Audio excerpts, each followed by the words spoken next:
Teman-teman, jadi strategi buat teman-teman nih yang misalkan FB Pro misalkan akan dikembalikan ke mode awal ya, strateginya teman-teman harus belajar YouTube ya. Dan di sini teman-teman bisa perhatikan, saya mendapatkan 100.000 subscriber dari YouTube hanya kurang lebih sekitar 1 bulan saja teman-teman. Nah, jadi teman-teman juga bisa belajar di YouTube ya. Bahkan untuk di TikTok itu juga saya ada penghasilan juga. Kita masuk ke TikTok ya. Oke, kita masuk ke TikTok. Jadi teman-teman juga harus banyak belajar juga teman-teman. Oke, sebentar. Kita cek di sini. Nah, teman-teman bisa perhatikan di sini ya. Oke.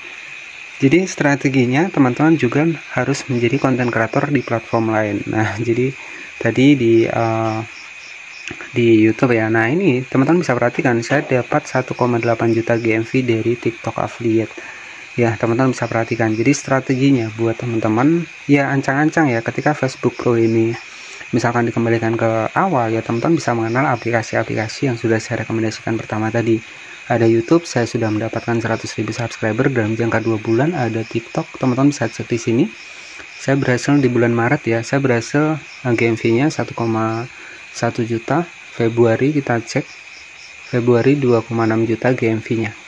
Ya, jadi ya teman-teman bisa mengenal TikTok affiliate, bisa mengenal YouTube, bisa mengenal Shopee affiliate. Nah, itu rekomendasi yang saya rekomendasikan ke teman-teman.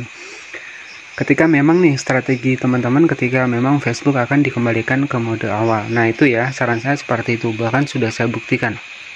Saya juga di YouTube ini berhasil mendapatkan kurang lebih 100.000 subscriber hanya dalam jangka 1 bulan saja teman-teman.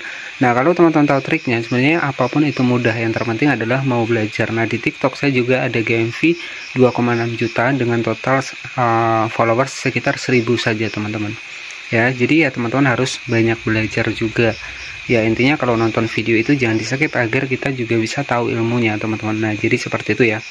Oke, kita kembali membahas seputar Facebook. Jadi strategi buat teman-teman semua, ketika misalkan nih nanti Facebook akan dikembalikan ke mode awal, jika kita cek dari berita ya, memang ya Facebook ini akan banyak disaring ya, dan juga mungkin ya banyak sekali memang ada dua hal ya teman-teman, mungkin dari Facebook sendiri juga ada beberapa info ya. Jadi memang kalau kita cek dari berita juga sudah lengkap, mungkin kedepannya akan banyak mode klasik. Nah, jadi setelah seperti itu ataupun mode lama ya akan kembali lagi ke mode awal ya, semoga saja monetisasinya enggak ya. Nah, strateginya teman-teman harus mengenal platform lain yang juga ada monetisasinya. Jadi seperti itu sudah saya rekomendasikan di sini, sudah saya lihatkan juga. Jadi strategi buat teman-teman itu ketika memang kita nggak bisa menjadi konten kreator di Facebook ya, kita pindah ya. Jadi ya teman-teman bisa belajar. Oke, jadi seperti itu ya. Ini sebagai referensi saja ataupun sebagai bukti kepada teman-teman semua. Intinya tetap semangat. Ketika teman-teman sudah rajin nih di Facebook ya, saya rasa kalau teman-teman mengenal aplikasi yang lain itu pun teman-teman karena sudah biasa jadi terbiasa. Nah, saran saya seperti itu ya. Memang di Facebook ini untuk versi monetisasinya adalah versi undangan. Jadi strateginya seperti itu teman-teman. Oke teman-teman, jadi kita membahas seputar Facebook lagi ya. Jadi di awal tadi sudah saya buktikan strategi kepada teman-teman semua ya, ketika memang Facebook ini kembali ke mode awal ataupun Fanspack kembali juga ke mode awal. Nah, di sini ya teman-teman bisa mengenal beberapa platform yang sudah saya rekomendasikan tadi di awal tadi ya. Dan itu sebagai pembuktian saja kepada teman-teman bahwa kalau kita niat belajar ya, intinya walaupun ya intinya pokoknya yang terpenting adalah teman-teman ini mau belajar terlebih dahulu ya. Jadi kalau kita sudah terbiasa menjadi konten kreator di Facebook, pasti menjadi konten kreator dimanapun itu akan terbiasa. Hanya saja mungkin berbeda untuk sistemnya.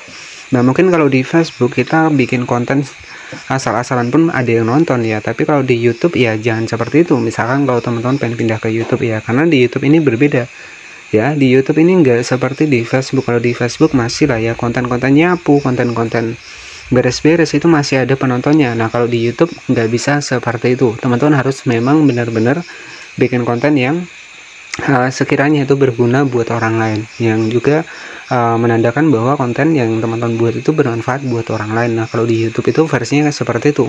Nah, kalau di TikTok itu versinya teman-teman jualan. Nah, jadi harus ada juga teknik dari marketing teman-teman untuk ketika teman-teman tembus di sana ya, di TikTok ataupun di Shopee affiliate. Nah, jadi seperti itu ya buat teman-teman semua. Nah, di sini kita langsung masuk ke Facebook seperti ini. Nah, jadi di Facebook ini sebenarnya untuk saat ini kreator-kreator besar itu juga masih terbukti banyak yang masih gajian ya teman-teman. Ya semoga saja, kan strateginya buat kita ancang-ancang ketika nanti Facebook ini ditutup. Nah jadi seperti itu. Nah untuk fitur monetisasi yang ada di Facebook sendiri untuk saat ini itu kan versi undangan nih, contohnya ada monetisasi konten seperti ini. Dan di sini jika teman-teman cek di sini tuh saya juga aktifnya itu di bagian dari fanspage ya. Jadi sudah saya perjelas, saya tidak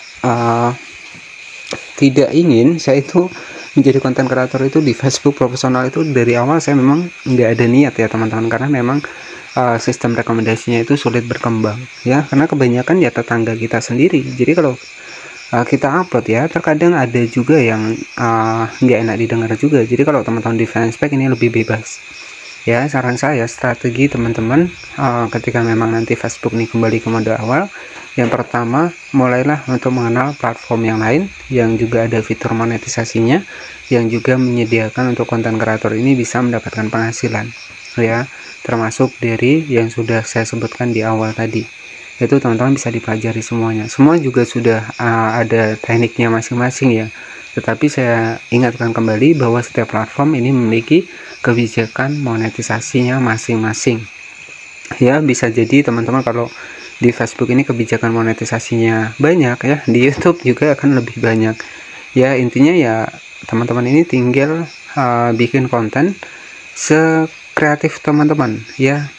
Sebisa teman-teman bisanya konten apa, misalkan konten tutorial ya nggak masalah, teman-teman bisa bikin konten tutorial, ataupun seputar memasak ya nggak masalah. Kalau memasak, kalau di YouTube itu masih banyak juga peminatnya ya, konten memasak, konten memancing itu masih banyak juga peminatnya di YouTube ya. Nah mungkin kalau untuk konten nyapu ya itu mungkin nggak ada juga kalau di YouTube ya. Kalau konten-konten beres-beres itu nggak ada. Kalau di Facebook kan ada ya. Jadi ya kita harus beradaptasi lagi kalau kita masuk ke dunia YouTube. Nah jadi seperti itu. Nah di sini saya juga menggunakan halaman Facebook ya, yang alhamdulillah kedua halaman saya sudah tembus monetisasi konten, dan mungkin sudah saya buktikan. Jadi kita belajar langsung bukti, dan juga bukan hanya edukasi saja.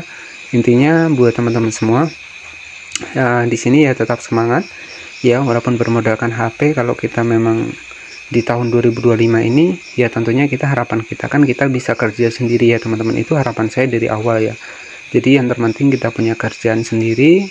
Kalau sudah berpenghasilan, mau kita kerja juga nggak ada yang ngatur ya. Jadi ya istilahnya kita bosnya teman-teman. Kapanpun kita mau kerja ya nggak akan ada yang ngatur ya. Berbeda kalau kita bekerja di luar.